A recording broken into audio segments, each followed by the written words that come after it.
I recently quit my job at a hotel as a night auditor due to the figure that came at night. As part of my job, I have access to the cameras as I'm supposed to keep an eye on things around the hotel, such as making sure no one is breaking in or damaging the property. Well, the cameras also cover the perimeter of the building, and every night without fail, I see this thing staring at me. It only stays there for an hour or so until it drifts back into the darkness. It keeps moving closer, and a week ago on Monday was the very first night that it was standing right outside the glass door, roughly around 4 a.m. It was on the far end of the building from me, so I was still not terribly afraid, as if it opened the door, I would have enough time to react and get out of there. However, my heart was still on edge. I just sat there, watching it, trying to make out what it was when its black eyes looked right at the camera, piercing my soul. I fell back into my seat and watched in horror as that camera had an error sign appear, followed by signal lost. It went black for a few seconds before flashing, signal found. The image flashed back on, and the figure was gone, nowhere to be seen. I checked the hallway cameras, and luckily, I didn't see anything. More time passed, and I was glued to the cameras, checking every crevice of the hotel that the cameras could cover, seeing nothing. I felt like I was in a real-life Five Nights at Freddy's situation, but I had no control over locking the doors. Well, I could have, but then no guests would be able to get in or out, and I definitely have issues with my boss. Luckily, that night finished like any other. However, I was even more joyful to see the sun glance over the nearby mountains. The next few nights I worked at the hotel, it was relatively boring. However, I had gotten so used to seeing the figure standing somewhere outside that I felt uneasy not seeing it at all, especially how close it had gotten the last time. The thing was that I could access the camera which overlooked where I worked. I constantly hop between my desk in the back and the front desk when a guest needs help during my shift, and both of which are in view of the camera. A few nights back, after this had all gone down during a shift, I decided to do some digging, as there was no possible way I was the only one that worked here that had this issue before. I messaged a few of my coworkers that I had a good relationship with for their own personal experiences.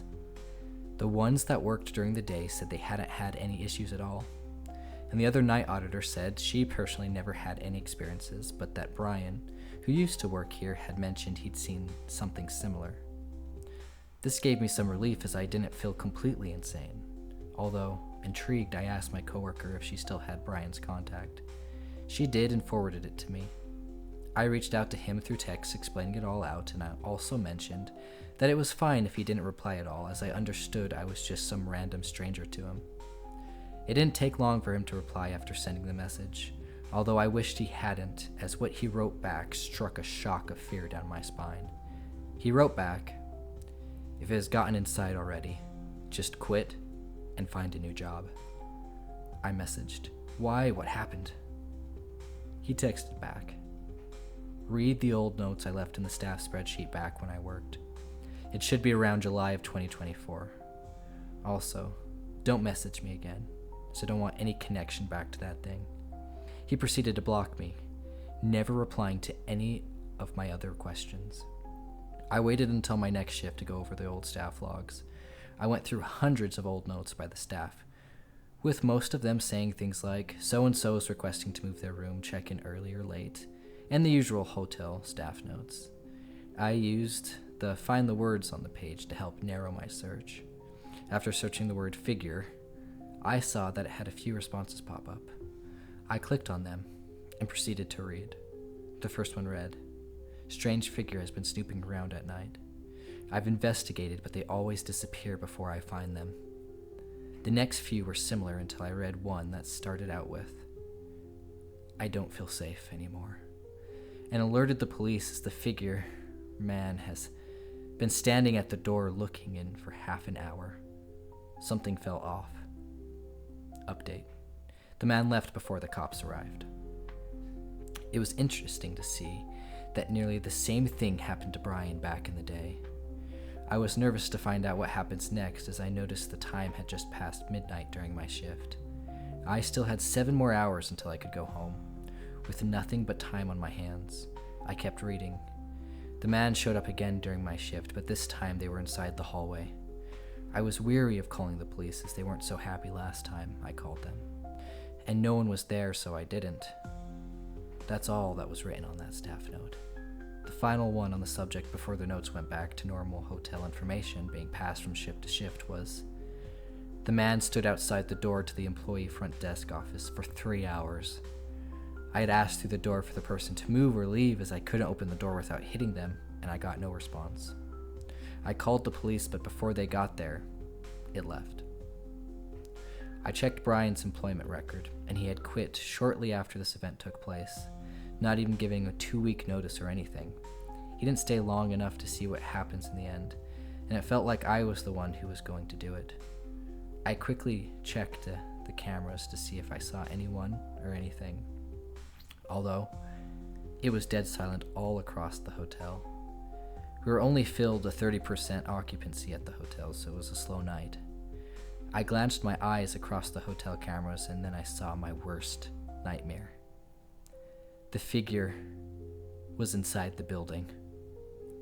It stood there in a dark space that lies in between the shining ceiling lights from above. My heart dropped. I knew that it was only going to get closer. I watched it intently, not knowing what to do as calling the police would be fruitless. I made sure the staff door was locked, and as I sat down, the camera over that part of the hallway where the figure stood was completely black, besides for a white circle. I stared at it and double-clicked it to make it enlarge. I checked the feed to see if the internet had cut out, but it was live. The white circle disappeared and reappeared in a split second. I was baffled by what I was seeing, and was wondering if I should check on the camera, although I already knew that I was too scared to do so and would wait until morning when it was light. After the white circle flickered for a few seconds, I noticed something peculiar. It looked kind of like the white of someone's eyes, although the pupil seemed to be pitch black, taking up the whole center. I was staring at an eyeball. Horrified, I sat there immovable, as I felt my very soul being pierced through with that gaze. The feed to the camera cut out as it had done before, and it was then back to normal.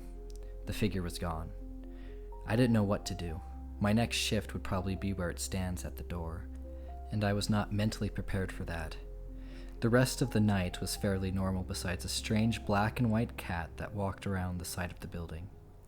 It also seemed to be on edge by how it kept glancing behind itself every few steps before darting off into the darkness. I was so ready to go home after that.